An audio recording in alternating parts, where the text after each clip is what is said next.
Welcome to Journey to Joy Live, a podcast to promote wellness, resilience, and inspire joy. Be empowered to balance your mental, physical, financial, aspirational, and social health while providing mental health awareness and breaking down the stigma of mental illness in the Black community. I'm your host, Dr. If Joy, and I'm here to help you transform life's challenges into opportunities for joy. Let's begin the journey together. Hello, we are in episode 163. You didn't lose your joy, you lost yourself. And I have special guest, Dr. Jeannie Lawrence, another psychiatrist with me today, also a coach. Welcome, Dr. Lawrence. Thank you. Thank you for having me. Of course, it's always nice to have a fellow psychiatrist on. And just take the time and tell us more about yourself other than a psychiatrist, or what kind of psychiatrist you do, where you work, and also what do you do outside of psychiatry? Okay. Yeah, so I'm a board certified psychiatrist, adult psychiatrist, and I have a special interest in women and high functioning women in particular. Let's see, I've been out of training for many years. I'm in the Northern Virginia area and have practiced in many settings, from ACT teams, the sort of community treatment and community mental centers and the VA and all that stuff. But what I do right now is help women who are already successful on the outside to align that inner and outer life, right? And what I mean by that is, a lot of times, I've always been interested for a long time in women who are high achieving, high functioning, look very successful on the outside, but are just human beings on the inside and struggle. Exactly. And how can we help that subset of folks in the population really flourish and thrive in the way they deserve to? Yeah, I'm really feeling that, because that's my population too. You know, I don't know if everybody's story is this way, but of course I started out with helping underserved populations, disadvantaged, single moms and things like that. And I just still care so much about that population. But like, the further I get in, and I feel like the more higher achieving I get with myself, I want to help the higher achieving women, because I feel like, whoa, there's so much underneath that we're dealing with. You know, we're masking and we're going through it, the burnout and deeper issues. So it's just like, that's how I found my interest into it. How did you find your interest in high achieving women? Kind of similarly, I started also with underserved populations. Like I said, my job was as an ACT psychiatrist. So Exactly. it's a very underserved population of folks who have chronic and severe mental illness. And I really love that. And I still love that population. But Yeah. to your point, the high achieving, successful on the outside woman, and I work with physicians specifically, I find that this group is and so I don't really see it as a departure from wanting to work with people who are underserved. It's just that I notice right in the beginning that folks like me and you, and like a lot of the listeners, I'm sure, who have like maybe the education and the accolades and the achievements and all of those things, don't necessarily always get the support we need, because things look so good from the outside. And so people can't see, right, that invisible struggle. And so that makes it really hard. And I didn't find that there was always like a good place, like in mental health, at least like the way I train, for this subset of people. And so I still see myself as working with underserved people. Okay, for sure. That's awesome. But yeah, it's like the higher achievers, it's like we have this superwoman cape on, and you know, to one extent we like it, we enjoy it, but then also, since that's what we're known for, we feel like we have to keep being that strong person, and it's lonely being that strong person, doing everything for everyone. And therefore, you definitely can turn into that burnout. And that's what we're here talking about. I saw you on LinkedIn. I said, oh, she focuses on all the things that I focus on in Journey to Joy Life. So that's what's so nice to have you. So as far as you didn't lose your joy, you lost yourself, because I believe that is one of the topics that you brought to me. What is the difference between losing your joy and losing yourself? It's a big question, but first of all, I mean, let's talk about, like, I know you talk about all the time, like what joy is and what the definition is. And I think it's that ability to be okay even when things are not okay, And also to be okay, I would add to that, also to be okay when you're not okay. Like, Mhm. be okay with yourself when you're not okay. And Mhm. this, what I mean by that is, like, a lot of times when a high achieving woman finds herself struggling, there's a lot of judgment and shame that she has about it.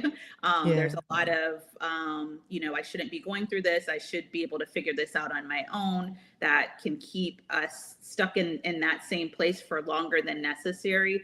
And it's because we don't realize that, underneath the superwoman cape, we're humans too. And so we're allowed to struggle sometimes, and that is okay too. And so, yeah, being okay when things aren't okay, but also being okay with yourself when you are struggling is a part of joy. And so Mhm. I think your question was, What's the what's the difference? difference, right, between Yeah. losing your joy and losing yourself? So, I yeah. think that, I work with women who are burned out, like, and physicians who are burned out and have these, really beautiful careers on the outside, like we talked about, but Mhm. over time have drifted away from why they went into it in the first place, what they really want in their lives, Mhm. their values, and all of these things kind of get pulled away. We pull away from those things, right? Like, I know when I started out in medicine and in psychiatry, Mhm. all of these things, I had what I thought was a clear vision for the life Yeah. I wanted and the life that I was trying to create. But once you get into a high stakes career like medicine, it can Mhm. ask a lot of you, right? It can ask Mhm. that you don't take a lot of time away for yourself, right? That you don't go on You don't say vacation, no. that Yeah. don't say no, all of those things. And it starts to chip away at, like, who you are as a person, the values that you came into medicine with. Mhm. That really feels burnout. I feel like burnout really is a misalignment over time between the individual and what they really want and what they really value and what their strengths are. And it's usually a slow burn. But then when you hit that wall, like, it, and it can be really painful. For sure. And it's interesting because my next question was literally about that. Your last words right there was "you know it." How actually do we know that it's not just simple burnout, but it's actually us starting to lose ourselves? What are those signs? Yeah. When I work with women, and when they come to me, usually this has been going on for a long time, but they know they've hit that wall. They know that, Yeah. like, this is smoldering burnout and I have to get some help. Yeah.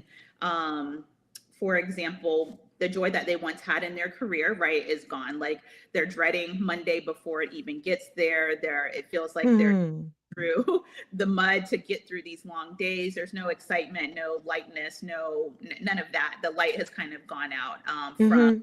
their day-to-day experience. When Yeah. we start seeing, like, the health impact, like, so I see lots of women who put themselves on the back burner. This also happens Mm.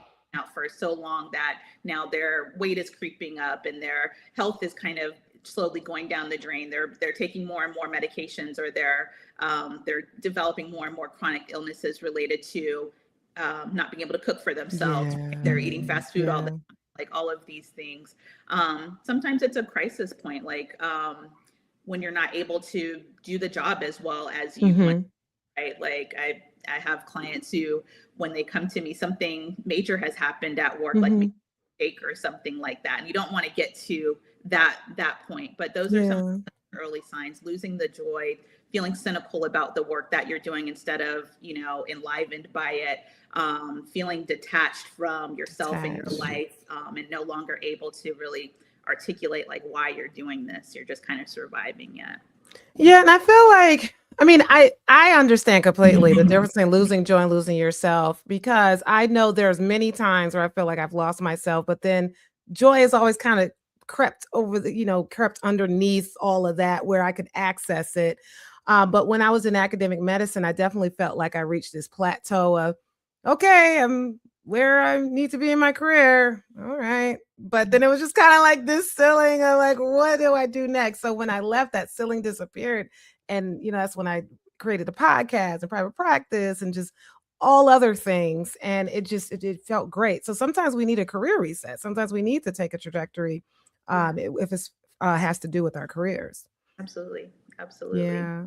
Have you noticed, sometimes in your life where you felt burnt out or you felt like, "Ooh," or just even looking back, like, "Maybe I started to lose myself there?" Absolutely. I think the kind of last traditional employed position I had was a very busy, underserved community mental health center, which I thought I was going to love because, again, that was that phase of my career when I'm Yeah. here to save the day, but Yeah. in terms of these underserved communities. But I was seeing 25 patients a day, which is a lot for a psychiatrist. The appointments were, 15 minutes. I didn't go into medicine or into psychiatry for 15-minute med checks, and I started realizing that the way I was working, it wasn't so much the patients, but the way I was working, the pace I was working at didn't align with my values. Right? I really, Mm. I want to do more than, these quick appointments where people have these whole lives that are impacting how they're feeling, but we don't have time to touch on that. All we have time to do is to up and Yeah. down the medications, for example. So that misalignment, I knew I couldn't carry on with that. I think the other thing was kind of feeling Yeah. powerless in that same job. And I knew I was headed towards burnout because I would bring up concerns about the way the clinic was run, and that would be to like leadership and things like that. And it would Mhm. fall on deaf ears. And again, we usually don't go into these careers like to be powerless, but to have some autonomy and be able to practice Yep. like the way, right, that we've been trained to do. And so when there's no autonomy, that Yeah. lack of respect in the workplace, like that starts to weather you and eat at you too. At least that Mhm. happened for me. And so Yeah. yeah, it was a cumulative thing, and I could see myself like drifting further and further away from what I really wanted to do, how I really thought medicine should be practiced, and I knew that that was not sustainable. Yeah, it's usually cumulative. It's not usually overnight. And, Mhm. you said it yourself. Basically, what you said is the definition of losing yourself, losing the values, losing your power, losing your autonomy. And so, as you start to lose those things, you start to lose yourself in the things that you value. And, like you said, having that misalignment. So, when that happens, I feel like that's where compassion fatigue comes in. That's where that burnout comes in. And you lose yourself in the process. Absolutely, absolutely. Yeah. So, we talk about practicing self-care, do self-care. I definitely talk about that all the time. But why isn't self-care enough to help someone who feels disconnected from themselves? I think self-care is amazing, right? Hmm. But a lot of times, just based on what we see on social media, et cetera, the definition, the way we define self-care falls short, right? Like we're thinking oftentimes of bubble baths and massage Yeah. and vacation, and I'm a fan of all of those things. Hmm. Yet none of those things really address what we were just talking about, like the fact Yeah. way off course from the life that you want and your values and who you are as a person. And so um, I think it falls short for those reasons because it doesn't address the root cause essentially. It can become a band-aid, and you can give us Yeah. every month. You can get your nails done every 2 weeks if you want, and still feel like think something is off. It's like why you can go on vacation sometimes and come right back and feel like you need a vacation from the Hmm. vacation, or you're Exactly. coming Good back like point. that kind of thing. It's because the root cause hasn't been addressed. So we need to realize there is a root cause that's going on and address that. Of course, there's space for the little bitty self care that we talked about, or the larger, luxurious self care too. But if it's something that's a root cause, a more underlying career issue or relationship issue, then there's something bigger that needs to happen. So, how do you work with the high achieving women that you coach as far as how to identify those? Yeah. So I think one of the first things that I do when I'm working with a woman who is feeling like something is off, whether she knows the name for it or not, and she's trying Yeah. to find her way back to herself, is just to give like a safe space. What Hmm. I notice is that high achieving women, we're the ones that everybody's like looking to for the answers, right? We're the strong, Yeah. right? And so Yeah. we're carrying a lot, like our personal stuff, but also everybody Hmm. else's personal stuff. And oftentimes, again, like we talked about, there's this shame about like not being able to carry it all forever. And so Mm. end up carrying this by yourself. Like you use the word, it's really lonely. It is really lonely. Mhm. because you can feel like there isn't a safe place for you Mhm. to express that, to lay that down, to admit that you're having a hard time. And so it's very it's very healing and cathartic just to find a safe place as a high achieving woman who's been carrying a lot for a long time, to just like no judgment, like lay it all out there. Like just that is very powerful, and a very powerful first step, and very necessary, I think. So we all um, need to get a coach is what you're saying. or somebody that you trust, right? A Like therapist. it could be a therapist, right? I It could be love your it. psychiatrist, but like Mhm. where can you go where you can yeah, take off that superwoman cape and just breathe, right? Just be the human that's underneath that, I think is really important, an important first step. That is awesome. So having someone or a safe space who you can talk to, whether it's a group or a individual expert that you go to, is definitely a good start. And so when you're coaching your ladies, do they end up is it like a 12 week? Is it forever? Is it case by case? Yeah. I work with my clients for 12 months at a time, and Okay. purpose, most of the time nobody's getting like into this like smoldering burnout that a lot of my clients are in when they Mhm. first start overnight. And we talked about how, yeah, it can be like a slow burn. You've probably been like functioning at this and over functioning for years, right? And so Mhm. um the things that led to that like don't necessarily just go away overnight, like in a Exactly. 12-week course, or something like that. It takes time to settle your nervous system. It takes time to find that safe space to express all these things that you've been holding on for years. And it takes time to kind of unravel like the what's been going on for you, like in your own head, like what's causing you to overfunction, like what are the Yeah. beliefs and things that are creating these habits and these loops that aren't serving you ultimately. And so 12 months is where I like to start lots of my clients. Then they want to recoup. Yeah. This growth is an ongoing process, but I see huge transformation in that time, from burnout to really taking control of their lives, which is really awesome to see. So Yeah, I imagine there's a lot of mental concepts we need to unlearn, just like, seeing our moms and ancestors being strong women, and now we need to be strong and we have to do everything, and just kind of unlearning that. But if someone's listening and they're just like, yeah, I've been everyone's wife, everyone's mom, everyone's boss, caregiver, helper, but they don't even know who they are anymore, where do they begin with finding themselves again? yeah, slowing down enough, first of all. Like we talked Yeah. about finding that safe space, which is a part of it, but the whole thing is like slowing down enough. Usually, like as a high functioning, high achieving woman, you're like rushing through your day. Like you have this mile long to-do list that's never done. You hit the floor running in the morning. Like everything is like you're on autopilot essentially, and in survival mode, and just Yeah. moving so quickly that you're not really asking yourself or aware of like how you're really doing. You're not thinking about what you're thinking about. You're not really sure about even how you feel, other than like, I'm just tired and exhausted, right? And so Mhm.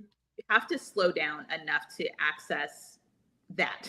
We're always the ones asking Slow others, down. um, how are you doing? And we never turn that back on ourselves. So slowing down enough. For some people, that is, I have clients who take sabbaticals and FMLA, if you can do like long periods of time like that. But it can start with something much more simple, like starting like a small routine of breathing intentionally, like in the Mhm. busy day, or starting your morning Mhm. off with yourself as opposed to waking up immediately and tending to everybody else. Like little micro moments that are slowed down just for you to check in with yourself is a good starting point, because it allows you to then Yeah. um, put a name to how you're feeling and how you're doing. And once you know Yeah. that, then you can say, okay, well, if the answer is I'm burned out, I'm depressed, whatever the case may be, now I can think about like what my next steps are. But we can't do that when we're rushing through life like at 100 miles per hour.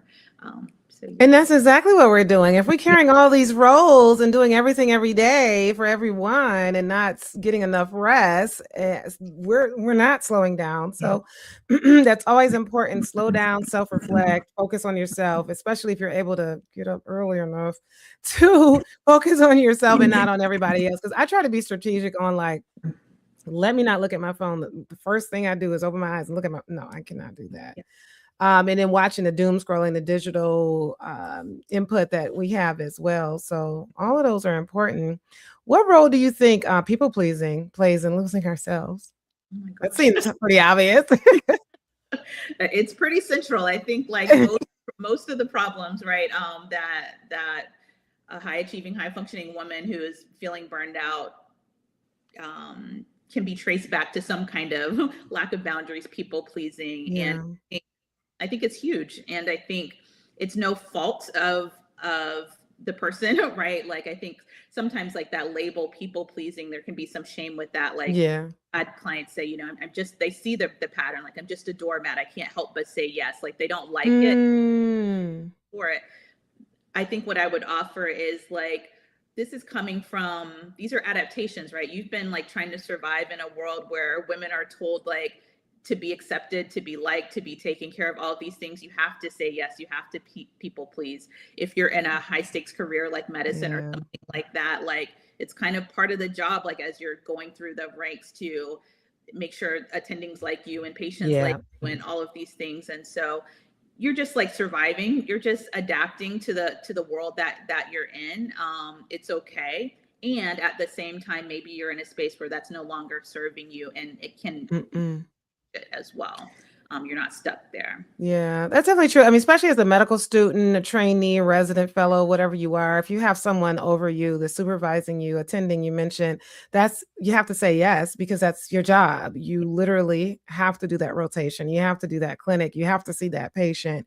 And when I'm seeing or coaching or supervising fellows and residents, I make sure to tell them when you get out and graduate, this is now your time to say no. You Mhm. are allowed to say no. You're allowed to ask about compensation and money because that's like a whole nother thing that us women are afraid to ask about. But like just knowing your worth and knowing, hey, what's the compensation? Am I Yeah, actually passionate about this thing? Do I really even want to do it? Is super important. And the people pleasing kind of gives that connotation of a lack of confidence because you feel like you have to please in order for people to like you. But then overachieving or high achiever kind of gives that confidence assertive. So it's kind of like an oxymoron, but you can have all the above.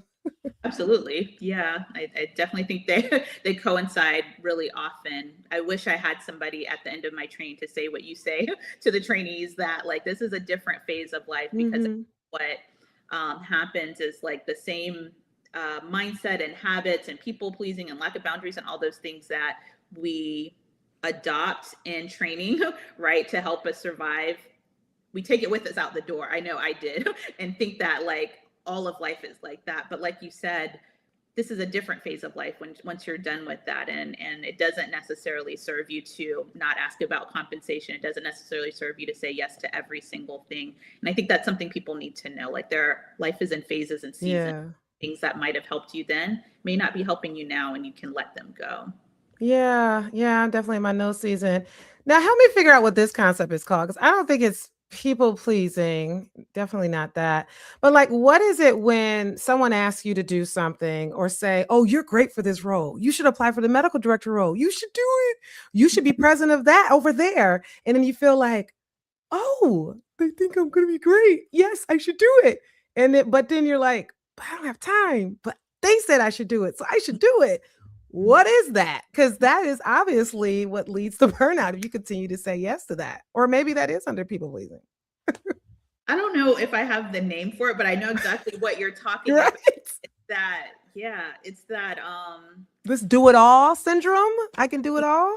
you just coined it. I love it. But I think it's Okay. important to notice like that, just like you said, there are pros and cons to the habits that we have. And so people pleasing, we think about it like we've talked about as like a negative and something we want to break out of because it's creating burnout.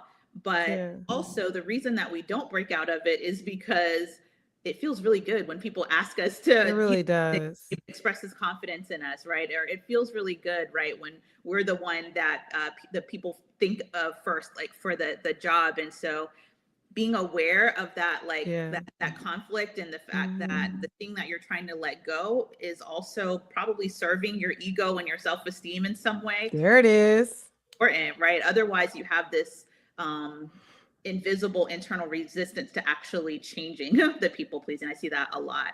So you have to be aware of it. Yeah. Yeah, for sure. Because I actually a year from now, not a year from now, a year ago, that exact thing happened. They were like, "Oh, you'd be great for the presidential position." I was like, "Whoa, I've never been president of a chapter. I'm not gonna name the organization, but people who are a part of this know exactly what I'm talking about." But anyway, ended up doing it. It was like 10 hours a week type of a situation. So that's a lot on top of my job, on top of my mothering, on top of my wifing. But it felt good because I'm like, oh, I'm doing this. Mm-hmm. I'm able to do this. Because I know when I put in my all, it's not 100%, it's 1,000%.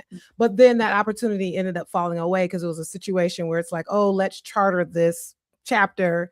And it just did not come to fruition. So and then there was another situation a few months later where somebody says, "Oh, you should be the medical director." And I kind of felt that again, like, oh, but then I learned, I said, no. And I even spoke to the CEO. I was like, so what's the conversation again? Mm-hmm. And what's so awesome about leaders can be amazing. They could be selfish, but then they can be amazing. But what's so awesome about his answer is he said, you know what? You have to think about, are you passionate about this position? And I thought about it later. I was like, and I don't know what he meant. Like, did he actually mean like, well, if you're so passionate, you wouldn't worry about the conversation? So that could have been a part of his answer too. But I took it as, you know what? No, I'm not passionate. So it really won't matter what the conversation is. So I'm not gonna do it. So it's just like a matter of no, you don't have to say yes to everything just because they say you are great. Oh, I Yeah. know I'm great. You can respond, I know I'm great, but I got all this over here. It's a Yeah. no for now. Not even a no for now. It's a no. Yeah. Period. I got an Period. episode on that. Yeah. No is a complete sentence. Absolutely. I like what you did there too. I feels like the difference between the first ask and the second ask is that, like we were just talking about, you were able to slow down and think about it for a minute. That's what we're talking about. Like sometimes we're so like automatic, like with the yes, and we're so on autopilot, and we're so like unaware of like, again, what we want, what we need. Are we passionate? Like, is this the right move? And we're moving so quickly that you can't slow down enough to think about what you thought about the second time, which allowed you to say no. And so, yeah, slowing down, taking a breath, like thinking about what you're thinking about. Yeah. And what the opens up that space, I think, to say no when you need to say no. So, And being okay with maybe you did say yes right away and you thought about it and you need to go back and say, no, it's okay. And that doesn't mess up your reputation. But that's just it. Why do so many women feel guilty when they start choosing themselves again? oh my goodness. The conditioning, like, I mean, this is the guilt didn't just fall out of the air, right? Like, this is like centuries of like, again, being in a world and in a society that says like you are a good person, you're a good woman, you're a good wife, mother, doctor, whatever the case may be, if you say yes all the time, if you are a martyr, like if you give it your all the time, like that's how you are good, and we all want to be good. And so that when we try to do anything different from that, like, oh my goodness, the guilt can be heavy and paralyzing, and can keep it, like the guilt is so much, right, that even when you see how saying yes to everything is actually harming you in a way and creating this burnout, some Mhm. the guilt feels even worse than that, and so people continue to say Yeah. yes. Yeah, it's a lack of Yeah. being able to deal with that emotion. Yeah. I mean, what do we need to break through to not have that? Because there's a mom guilt, there's wife guilt, there's all the guilts. Mm-hmm. Is it Mm-hmm. just kind of a conversation with ourselves? It's a conversation with ourselves, but what specifically needs to happen in the conversation, right, is first naming what's happening, right? This Yeah. this goes, you have to slow down. You have to say like, okay, I feel really guilty right now. Like I'd really like to say no. But I feel really guilty. Recognizing secondly that the guilt isn't a problem. Like it's sometimes we are Yeah. either waiting to be guilt free before we Yeah. set a boundary, or something like that, or Mm. we're feeling guilty and then calling ourselves a people I pleaser, all of love that.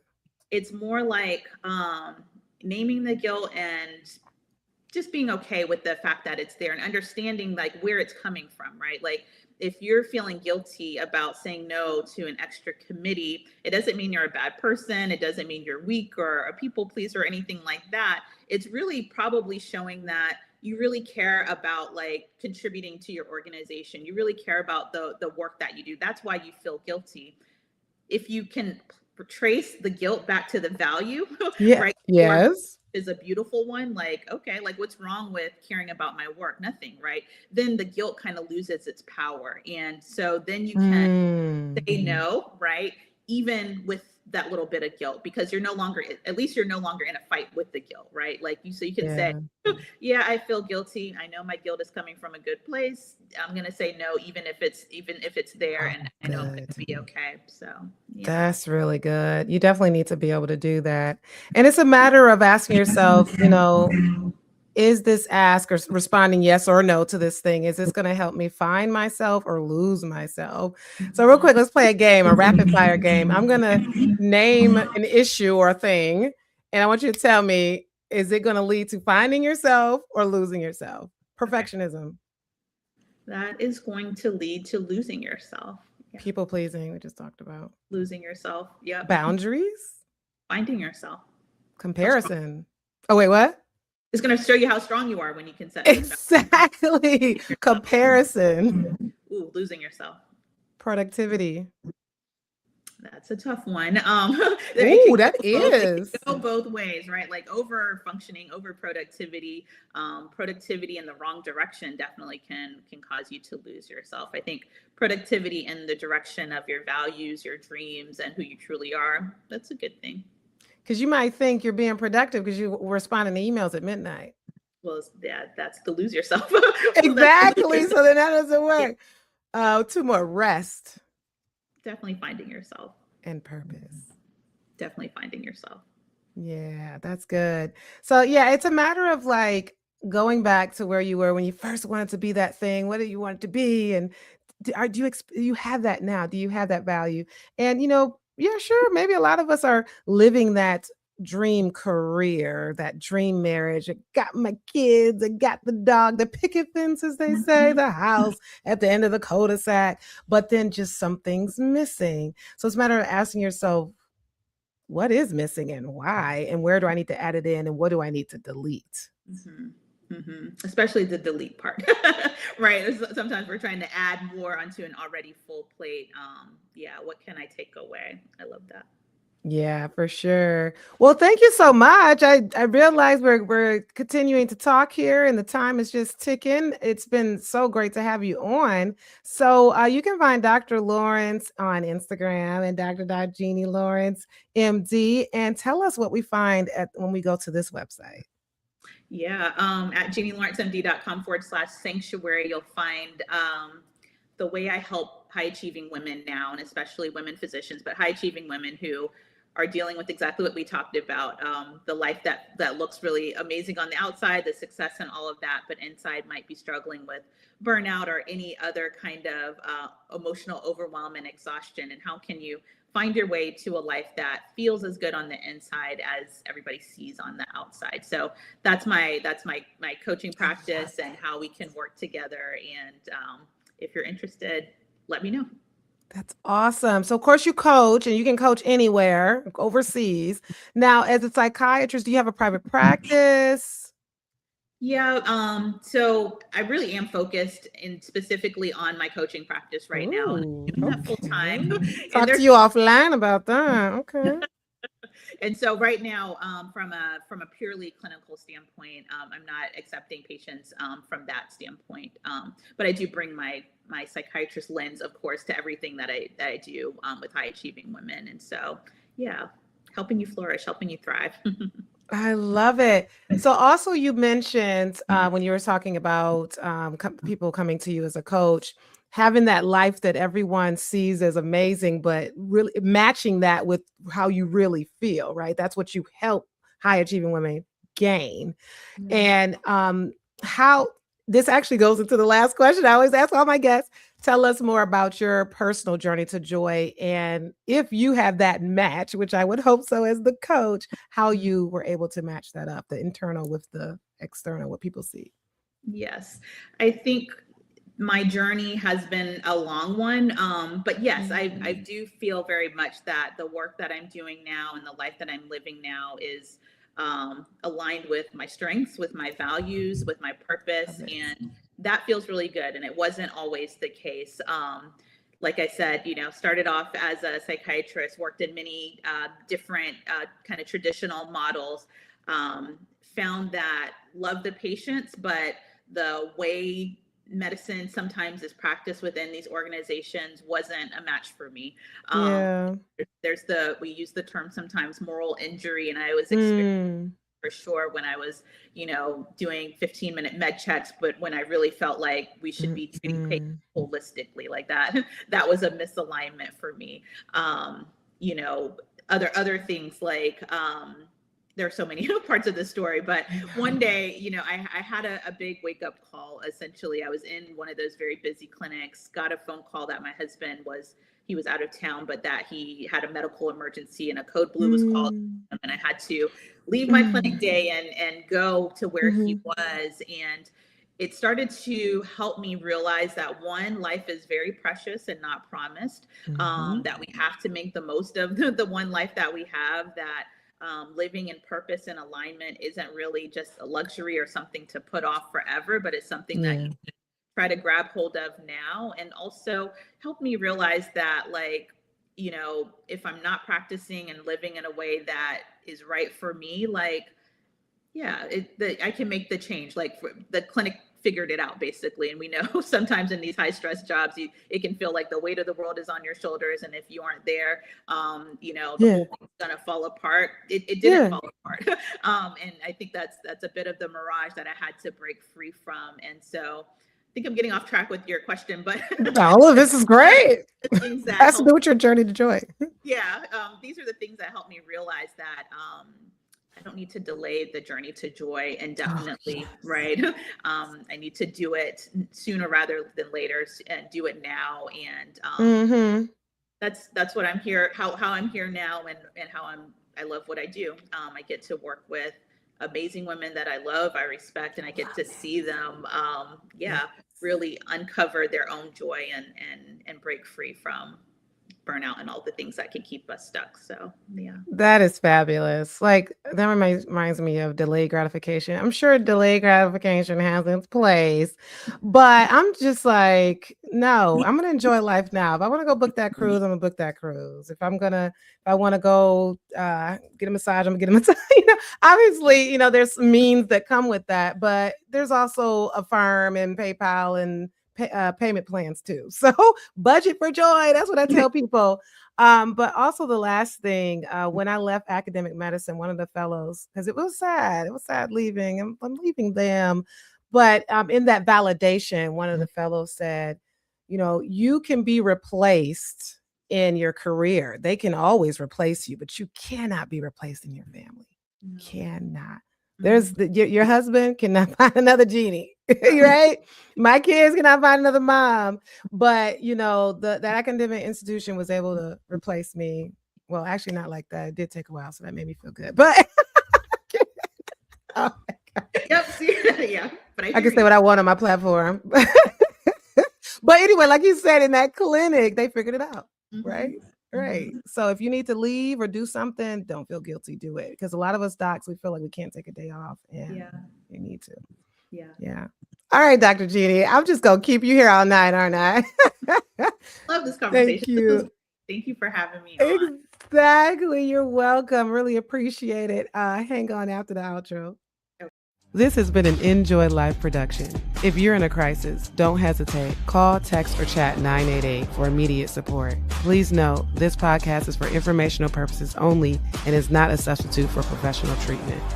If you're looking for therapy or medication management through Enjoy Life, visit www.drenjoylife.com to request a consultation. I'm licensed in 13 states. I accept Aetna in Georgia, Florida, and Virginia.